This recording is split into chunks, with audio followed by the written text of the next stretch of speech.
I love it when a plan comes together. I love it when the timing's right. And, you know, if we were launching the space shuttle, welcome, by the way, to Bobby Likis Car Clinic here on Paltalk.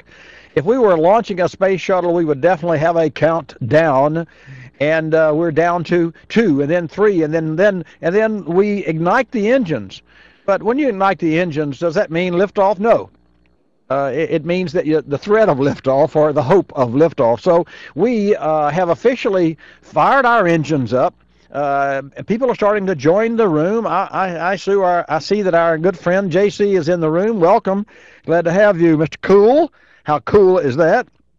And our regulars as well. Cynthia, of course. Let's see, what is her nick?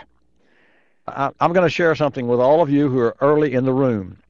She's not going to like this, but her nickname in-house is Shaniqua, and I made that up. I totally make that up. Oh, she's really not going to like it now.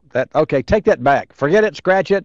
Scratch that. As the judge says, and she's raising her hand in here like she's got something to say to you. The jury may disregard that last remark. How do you unring the bell? Hey, how do you unring the bell? If you ever had an accident, and I believe it was said in court one time that you can't unring a bell. You cannot unring a bell. You cannot put the cat back in the bag.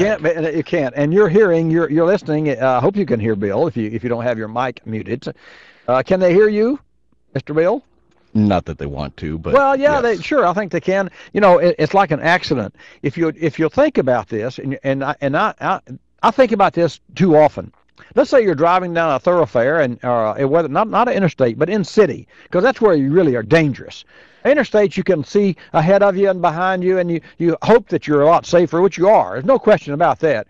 But and accidents, you know, the highest percentage of accidents happen within 5 miles of the home, and that could be the stat could be 12. So if you're a statistician, and it's 11 and a half, then forgive me, I thought it was 6.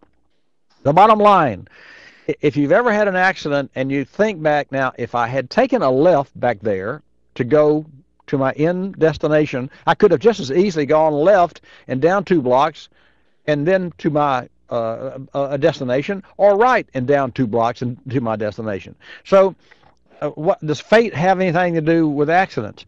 And I would say absolutely fate does, because you know, two vehicles, if it's a vehicle-to-vehicle crash, 2 vehicles in the same they can't occupy the same space. So if you had just had an opportunity, now, why do I go there? Because if you will think about what you're doing on the highway, and think about your tires, and think about a size 10.5 man's shoe, each tire of your car, for a standard car, and standard doesn't mean a subcompact, and it doesn't mean a Viper with 13-inch tires. Standard is a standard tire, and that's usually about 5 inches wide, 5.5 inches wide of tread width, times whatever length, and the length is depending on the pressure of the tire. The more pressure you have, the harder the tire is, so the less tire patch will be on. There's a compromise there, and the tire is designed with a certain amount of give at the bottom of the tire, like you would mash a balloon down. The harder you mash the balloon, the more contact, but also the more it sags and loses its shape. So there's a compromise between correct tire pressure and correct tire patch. Getting back to accidents. You think about a 2,000, 3,000, 4,000 pound automobile doing 50 miles an hour, and your only connection with the highway is a patch the size of 4 men's shoes. Each corner of the car has a man's shoe, and that's what connects it to the road. That's about the size of the tire that touches the road. That's why, isn't this amazing information? That's why that when you get aquaplane, when you get a tire that has low tread, even a tire that still looks good, you say, oh, that tires look okay. Hell, I'm not going to rotate, or I'm not going to align the tires. Look, they're wearing okay. Maybe a little extra wear here. As the tire wears down, it loses its grip. And think about this. A slick tire on wet pavement has no grip. None. They can't. That's why they don't run race cars in the wet weather, unless they put on wet tires. like Formula One that always runs 24/7, whether it's, like the 24 Le Mans, you run that rain or shine. Which, by the way, the Le Mans race car is the most sophisticated race car on the face of the earth. The next most sophisticated is a Formula One car, and then the next most sophisticated is probably, and this is my opinion, on the next would be a dragster, a top fuel dragster that has so much horsepower, 6,000 horsepower or better, and you're trying to take that vehicle from a standing start to a quarter mile, 1,380 feet, in 4.5 seconds or less. And I will tell you, from a standpoint of tire contact and traction and safety on the road, it would pay you to check your tire pressure once a month. And I will guarantee you, especially if you're from New York, and welcome, Gary, if you're from New York and the northern climate, for every 10 degrees of ambient temperature drop, your tires lose 1 psi.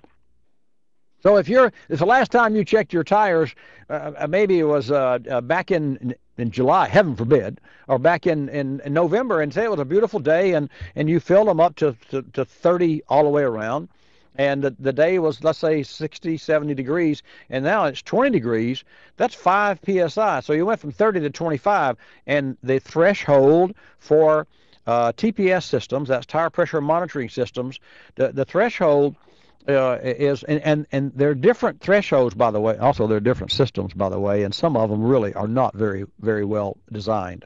Some of them are there to meet the mandate by the government. The government says that by 2009, all cars would have, or eight, maybe eight, one of the two. But anyway, new cars today have tire pressure monitoring systems, and here's the bottom line: how do you monitor the tire pressure? Well, you put let's call this paperclip. Let's call it a sensor.